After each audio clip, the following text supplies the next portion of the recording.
good right now. It's like, I've seen lots of pictures of you with fans, and I think you're at the fan village. How's it been today? It's been really awesome. The fans in Dallas are amazing. I got to see a few at Metro PCS here in Dallas and at the fan village. It was my first fan village experience, and I think the fans here in Dallas are really hardcore. The line was like swithering around like a snake. It was cool.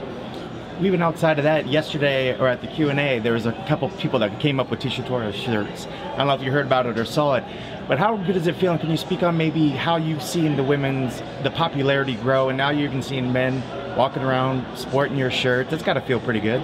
Yeah, somebody tweeted me that there was a guy asking a few questions to Cerrone wearing a Tiny Tornado shirt. I was like, that's freaking awesome, man, you know? I know I'm coming here, you know, as a guest fighter, but it's cool to see people supporting me here even when I'm not in the card. And the way that the women's, just the strawweight, the bantamweight, and just the divisions in whole are growing is amazing, especially with having Invicta now on the UFC Fight Pass, and then allowing the girls to come over here to UFC, and now strawweight is the big hit right now. I think everybody in the division is really amazing. There's no one Ronda Rousey. It's like pretty slim. So you're fighting Angela Hill at UFC 188 in Mexico. First off, what does it mean for you to fight in Mexico on this card? And then after, let's talk a little bit about Angela Hill. To fight in Mexico is amazing, you know, to represent the Latin American people, especially the Latin American women. There's not many of us fighting, and to be one of the ones that are able to, you know, set a precedent, I guess, and to fight in Mexico is really amazing. And to be on the same card as Cain Velasquez, who's one of the most widely and entertaining fighters and most well-liked fighters as well. I really respect him as a person. I think he talks with his fighting as opposed to some of the fighters who like to play the game more and entertain in that aspect. And as far as Angela Hill, I didn't see her as a matchup, to be honest with you. I wasn't looking at her. I asked Sean Shelby for all the girls above me, you know, ranked 1 through 4, and I was denied. I was given Angela Hill, so I'm just going to go out there and show that I deserve a top fight. You know, I want to get closer to that belt. I think she has everything to gain in this fight. Me, you know, it's just expected for me to win, but I'm going to go out there, show everybody that the expectation is going to happen, but I want to dominate in every area. I want to show that I'm more than just the striker that they know. I want to do some jiu-jitsu and some wrestling. So Tough 20 was unique that all the girls were in the house for the top 16. Do you have any experience with Angela? Does she get on your nerves at all? Do you have any stories about her? Or? Angela's the only thing, she didn't really get on my nerves. She's a bit messy. If you watch the show, you know that she likes to burp and fart. That's just not what I like to do, you know. But she's really like a cool girl, you know. We weren't really friendly in the house, but we weren't not friends. She's a strong girl. She's going to come at me. I know she's going to come with her Muay Thai skills, but I think that I have the overall better experience, and I'm just going to be better in every aspect of the fight. She likes to say some things like and tag me in some Instagram things. I give her one more strike and then she's out. Then I'm blocking her. I'm just, you know, I got focus. All right, thanks. When somebody is kind of green as she is as far as MMA experience, is it hard to game plan for someone like that? No, not at all. I know she comes from that striking background. I'm ready to strike with her too, you know. The fans like a banging fight, and I think that's what we're going to bring to the table. If for some reason the striking doesn't go in my favor, I'm ready to take her down, you know, do some ground and pound. So I'm looking forward to changing up some things and, you know, being something that's unexpected. You have a really traditional martial arts kind of striking style. Do you think that's going to play a key factor in beating her on the feet?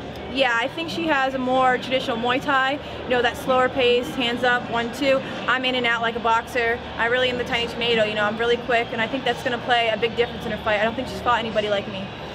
Things I've heard about her is that she is strong. Do you think speed is also going to be a factor?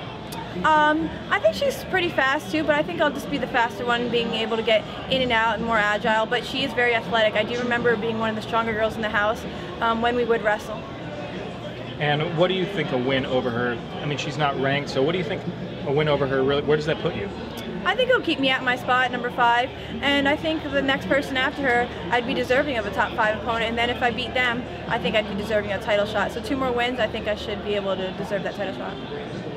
How's the, seemed not by your choice, I think, but the big breaks in inactivity, you know, it's going to be 6 months in between fights. How's that as a fighter? It pretty much sucks, you know. This is our way of living, you know. This is how I provide for myself. So 6 months with inactivity, I'm not getting paid, you know. And this is what I love to do. I love going in the fight and showing the world what I can do. So, you know, I'd rather fight more often. But I've always said I'm always ready. You know, if somebody was to drop out tonight and I'm here, I would have made 115 yesterday and I would have fought tonight. I'm ready to go. So there's never a point where I'm not training. I might just not be training as much. You know, not twice a day, just once a day. Yes, I guess. Yeah. How do you? Are you just training consistently, or are you just kind of not in camp or out of camp? Like, how does it work? Just staying in shape, you know. I'm not in camp right now, so I'll start about 8 weeks out from the fight. But outside of camp, I'm always in the gym, so I'm always learning. And we have a great group of girls at our gym. You know, we have 3 other UFC fighters plus Jessica Aguilar at World Series. So I'm always in the gym helping them get ready. They're all fighting before me in June, so it's really a team effort. You know, when somebody's not in there, I get right back in the gym right after I'm fight, as long as I'm not hurt, because I need to help my teammates. So the strawweights are getting a lot of press. You got Paige Van Sant, who's sponsored by Reebok. You know, she's fighting Felice on the Fox card. These are both people that you beat. What's your thoughts on kind of the spotlight that they're getting, and you kind of wish that spotlight was on you, or? There's a little part of me that's a little jealous of, you know, the spotlight that Paige is getting, since I did beat her. And, you know, she's fighting Felice, but I think that's a good matchup for both of them. I think they're at an equal level. I think Felice will win in the striking department. I think Paige will win in the wrestling department. So it's going to be a good matchup. I've thought about it a lot. Now I think that I really want Felice to win, just because of the spotlight that Paige is getting. I want them to see that, you know, she is, I'm not saying she's just a pretty face, but she's not at the level that I'm necessarily at. So I think I want Felice to win. I'm not saying that I like Felice better. I think Paige is the cool girl, but I'm going for Felice in that fight. And I'm just going to show the world, I guess, with my hands in June, you know, who the Tiny Tornado is again. I know everybody expects me to win the show. It went a different route for me, but I really feel I'm a better fighter with my own training camp and with my teammates, with my family there. So.